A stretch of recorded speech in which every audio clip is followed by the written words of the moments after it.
One very useful technique in algebra is a process called clearing the denominators. Let's look at a problem that would call for that, or at least benefit from it. We have a very difficult looking equation which consists of variables and variable combinations sitting on top of denominators. In other words, fractions. But fractions with numbers for denominators instead of variables. Turns out this is a very easy equation to clean up. In other words, to get rid of all the fractions. And the process, the way I'm going to show it, is slightly different than you would see it in a usual math class. But it is, I think, more beneficial. What we're going to do is clear the denominator by multiplying by a number that will reduce with every denominator for each term. What we need is a common denominator.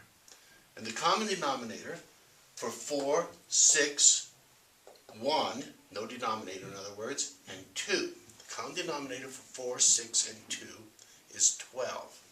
Let's see how that would apply. I'll use a different color so you can see it in action. I put a bracket around the entire equation to show that what I'm doing applies to everything in the equation. And what I'm going to do is multiply by the common denominator. I'm going to multiply by 12. What I do next requires that you understand something about how fractions are multiplied. So at this point you might wish to pause the video and go back and look at some problems that involve fraction multiplication, but very simple fraction multiplication, because that's all we're doing.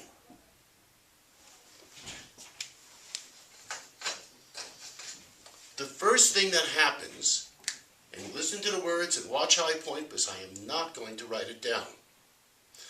The first thing that happens is the 12 over 4 reduces to the whole number 3. And I write the 3 in front of the W. And move on to the plus sign. The next thing that happens is the 12 over 6 reduces to 2. And I write down the 2 in a parentheses because I have to catch the entire numerator. The parentheses are vital. Write down an equal sign. Now I have 3. 12 does not reduce with anything over here. There's no denominator, or if you prefer, the denominator is 1. Either way, we still have the 12 left. So we have 12 times 3. You can multiply it out, or you can write it down like I'm doing. Move on, write down the plus sign. The 12 over 2 reduces to 6.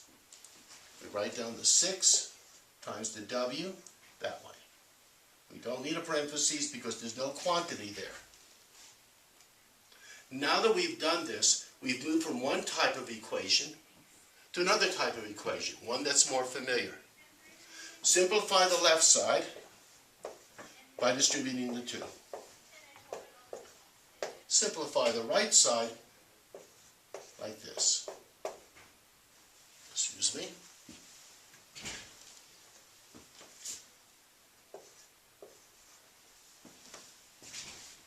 Simplify the left side by adding like terms. There's nothing to do over here. Now in one step, we can do two things. We can remove the subtract 2 by adding 2 to both sides. We can remove the add 6W by subtracting 6W from both sides. So starting with the W, we're subtracting 6W, we end up with 1W. Let's rewrite like that. The minus 2 will be gone. We removed it by adding 2. And the 6W we removed. The problem is finished. W equals 38. This simple example applies to all the problems. Find a common denominator.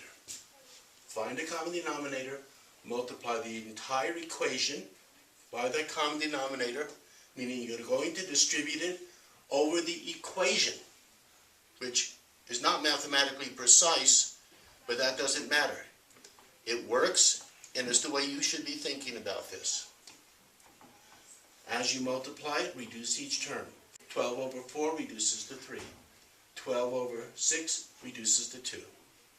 12 times 3, there's no reducing, is 12 times 3, or 36. And 12 over 2 reduces to 6. We'll probably have more examples of this in the future.